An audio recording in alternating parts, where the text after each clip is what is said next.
उन उन दिनों में ये मोबाइल फोन किसी के पास था नहीं, और हमारे जो यूनिट था वो कई जगह पर फैला हुआ था। तो मुझे किसी से खबर मिला कि फलाने गांव में 4 उग्रवादी आए हैं। तो मैंने उस कंपनी कमांडर को खबर दिया कि फलाना गांव 4 उग्रवादी गो। ये सिर्फ प्लान था जाने का। ऑपरेशन लॉन्च हुआ। तजुर्बे से पता लगता है कि आज ऑपरेशन में कुछ गड़बड़ हो सकता है। तो मैंने उस वक्त हमारे यूनिट में जो डॉक्टर साहब थे उनको भेजा है, जो पलटन का एक घातक टोली होता है, सबसे तगड़े जवान।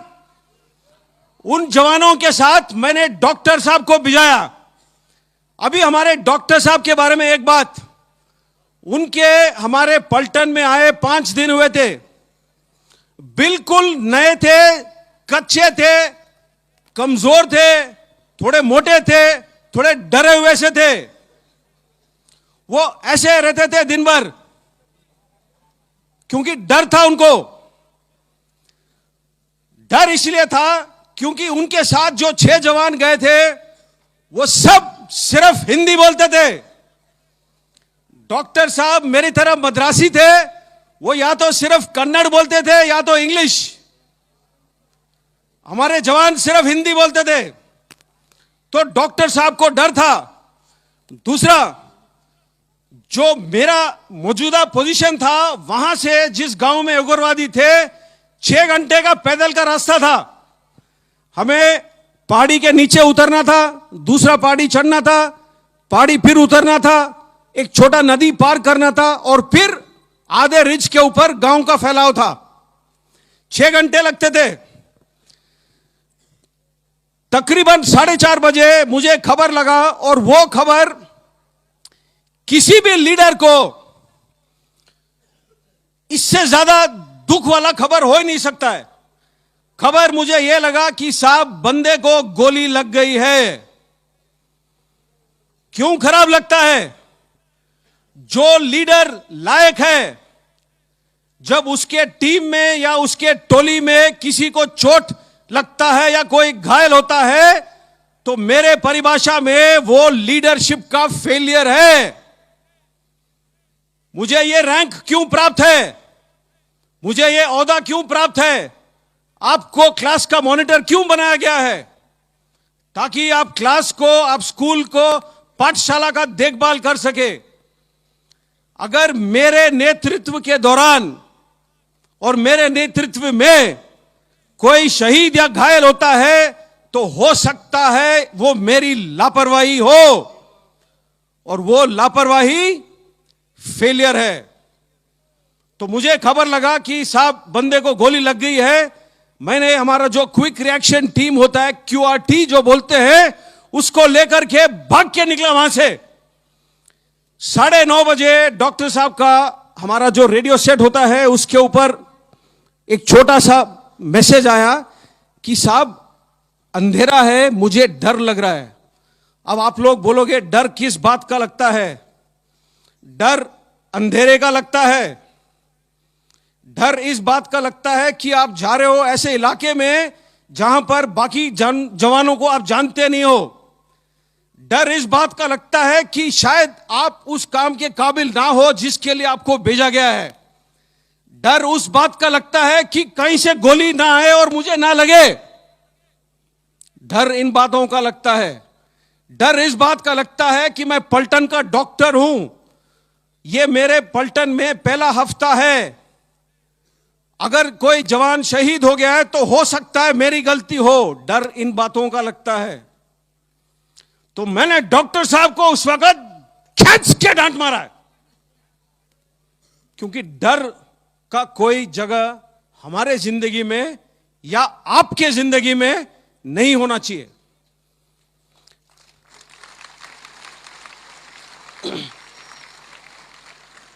मैंने बोला मेरे को दोबारा कोई मैसेज नहीं चाहिए आपसे। तकरीबन 11:30 बजे डॉक्टर साहब का फिर मैसेज आया। बोला साहब मैं पहुंच गया हूं जवान के पास, लेकिन जहां भी काट रहा हूं वहां पर खून है। अब ये डॉक्टर साहब सिविल से आए थे, 5 दिन हुए थे, उन्होंने कभी किसी को गोली से जख्मी होते हुए नहीं देखा था।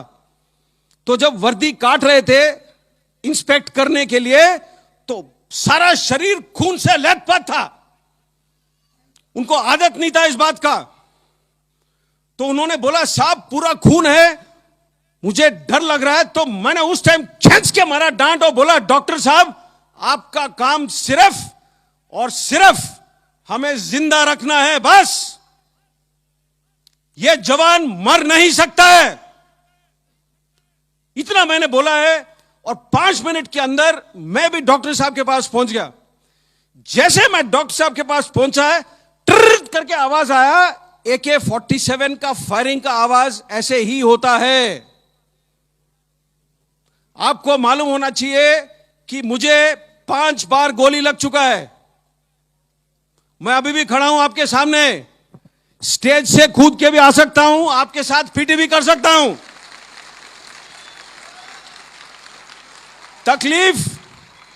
तकलीफ मुझे भी होता है, तकलीफ उन हर जवानों को होता है जिसको लगता है गोली। लेकिन मैंने बोला एक चीज है जो विज्ञान से ताकतवर है, दिल। उस दिल से चलता है यह फौज, और इस फौज से चलती है यह देश। तो यह याद रखना है आपने।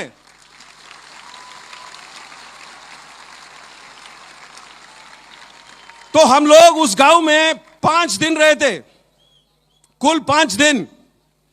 क्योंकि गांव में जहां उग्रवादी छुपना चाहता है, कई जगह खोज सकता है जहां छुप सकता है। तो हर घर, हर कमरा, हर वो खेत, हर वो ट्यूबवेल, हर वो स्टोर हाउस, हर वो गोदाम, हर वो जगह ढूंढ ढूंढ के हमें 5 दिन लग गए थे। और इस 5 दिनों के दौरान 5 हमें अलग अलग जगह पर उग्रवादी मिले। दूसरा दिन सुबह एक हेलीकॉप्टर आया था, और जो हमारा जवान जो घायल हुआ था उसको लेकर के अस्पताल चला गया। छठे दिन हम लोग वापस आए, और सबसे पहला सवाल मैंने जो ओहदेदार से पूछा कि साहब बंदा कैसा है, तो जवाब मुझे यह मिला कि साहब 2 दिन से अस्पताल से बात हो नहीं पाया है। मेरे परिभाषा में और आपके परिभाषा में कोई बहाना देना मंजूर नहीं होना चाहिए। अच्छे नागरिक वो होते हैं जो सुझाव ढूंढते हैं, जो मसले को हल करते हैं। लेकिन उसने बोला कि साहब 2 दिन से बात नहीं हुआ है। मैंने मरा भाई डांट।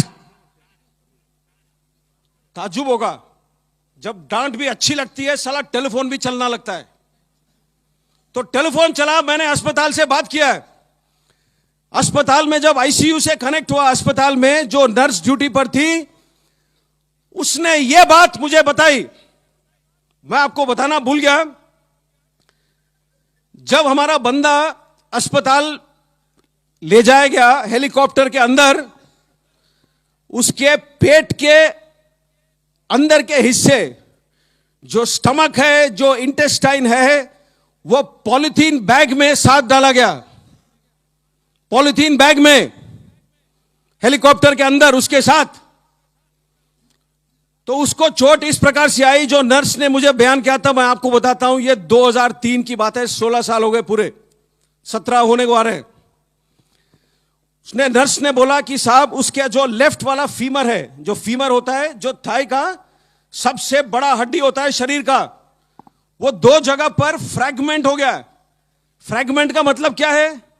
जो पेंसिल है जब आप तोड़ते हो तो 2 हिस्सों में टूटता है। फ्रैगमेंट का मतलब ऐसे, जो पेंसिल अगर 8 या 10 हिस्सों में टूटे वो फ्रैगमेंट है। तो उसका ये जो थाई बोन था, 2 जगह पर फ्रैगमेंट हो गया था। इसीलिए डॉक्टर साहब जहां भी काट रहे थे उनको नजर आ रहा था खून।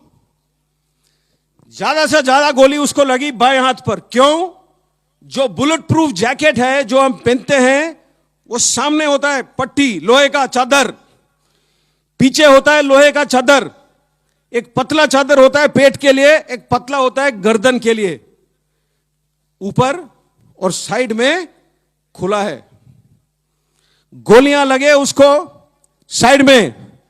अगर आपने गोली नहीं देखा है आज तक तो मैं आपको बताता हूं, पेंसिल दिखाओ अपना, पेन दो, वेरी गुड। जो गोली का आगे वाला हिस्सा होता है इतना ही होता है और इतना ही पतला होता है। जब गोली लगता है बंदे को और बंदा पड़ा हुआ दिखता है आपको, अगर आप खोजोगे कई बार आपको गोली के निशान नजर नहीं आएंगे।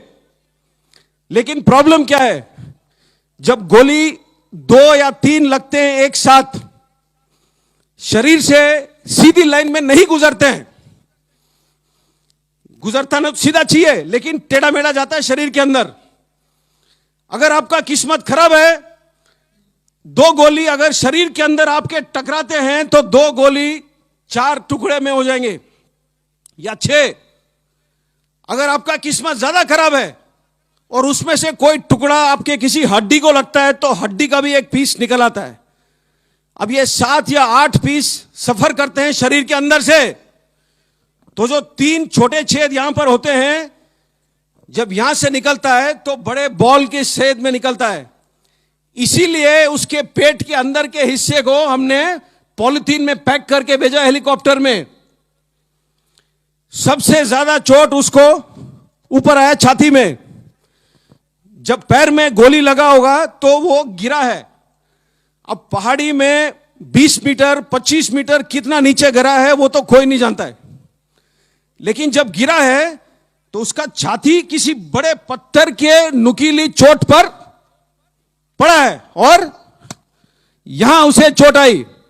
तो जो लोहे का प्लेट है वो दबाता है जो फेफड़े, जो रिब्स है। तो उसके 5 रिब्स टूटे हुए थे और 5 रिब जब टूटते हैं तो अंदर की तरफ टूटते हैं।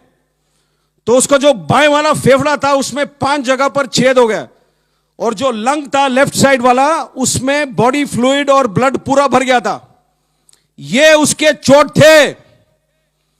जब नर्स ने ये मुझे बयान किया तो मैंने नर्स से सीधा सवाल पूछा, क्या बंदा बचेगा? और जैसे डॉक्टर साहब लोग आमतौर पर होते हैं, ये नर्स ने बोला, सर मैं नहीं जानती हूं। तो हम लोग जो वर्दी पहनते हैं थोड़े, मैं बोला ना, दिल से करते हैं हम काम, दिल से। तो मैंने अपने सोच में मुझे यह लगा कि अगर मैं उससे बात कर सकता हूं 1 सेकेंड, तो हमारे जो 1000 जवान हैं उनका जो मन का शक्ति है, जो दिल का शक्ति है, वो मैं उस तक भेजूं टेलीफोन के थ्रू।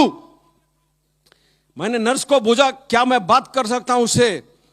तो उसने बोला कि साहब 6 दिन हुए इसने आज तक बात नहीं कही है। इसके आंखें खुले तो है, लेकिन ये क्या सुन सकता है, क्या महसूस कर सकता है, क्या बोल सकता है, मैं नहीं जानती हूं।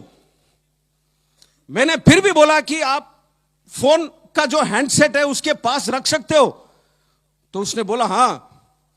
तो उसने फोन उसके हैंडसेट उसके कान के पास रखा और मैंने उस टाइम उससे पूछा था, निम्बाराम उसका नाम है, वो सीकर डिस्ट्रिक्ट राजस्थान का है।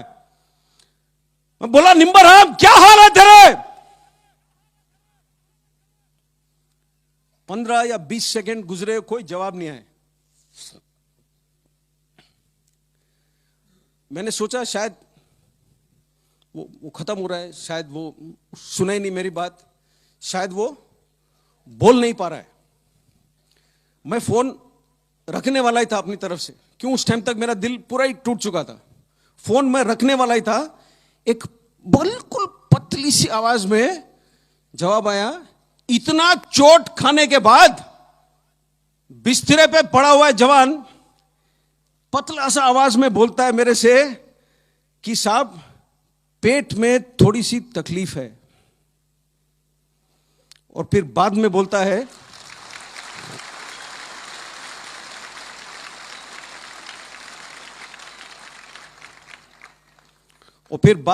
है, साहब मैं तो ठीक हूं, अपने पलटन के बाकी बंदे कैसे हैं?